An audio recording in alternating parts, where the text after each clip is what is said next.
First, Mr. Speaker, we're setting up a new system of hotel quarantine for UK and Irish residents who've been in red list countries in the last 10 days.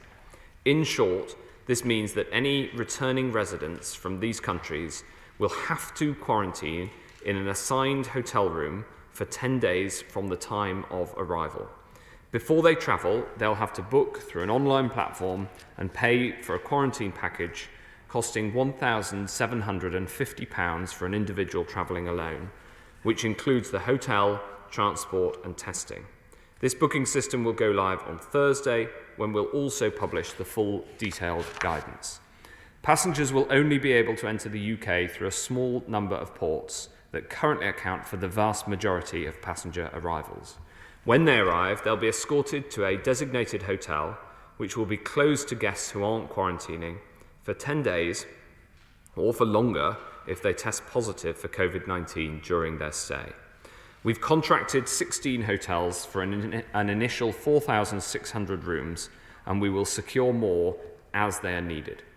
People will need to remain in their rooms and of course will not be allowed to mix with other guests, and there'll be visible security in place to ensure compliance alongside necessary support, so even as we protect public health, we can look after the people in our care. Second, Mr. Speaker, we're strengthening testing. All passengers are already required to take a pre-departure test and cannot travel to this country if it is positive. From Monday, all international arrivals, whether under home quarantine or hotel quarantine, will be required by law to take further PCR tests on day 2 and day 8 of that quarantine. Passengers will have to book these tests through our online portal before they travel.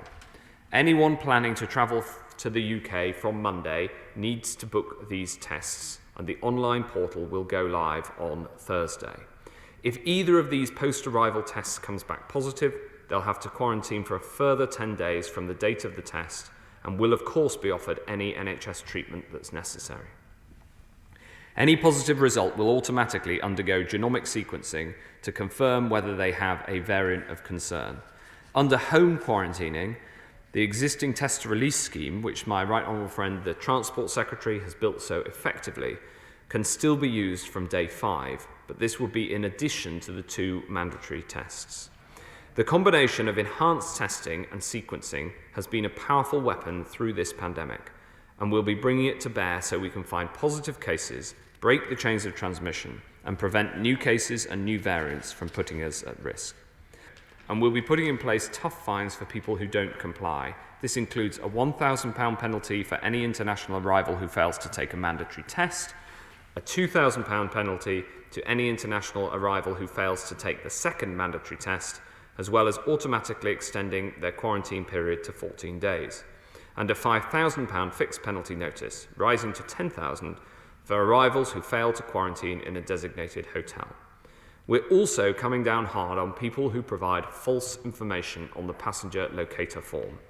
Anyone who lies on the passenger locator form and tries to conceal that they've been in a country on the red list in the 10 days before arrival here will face a prison sentence of up to 10 years.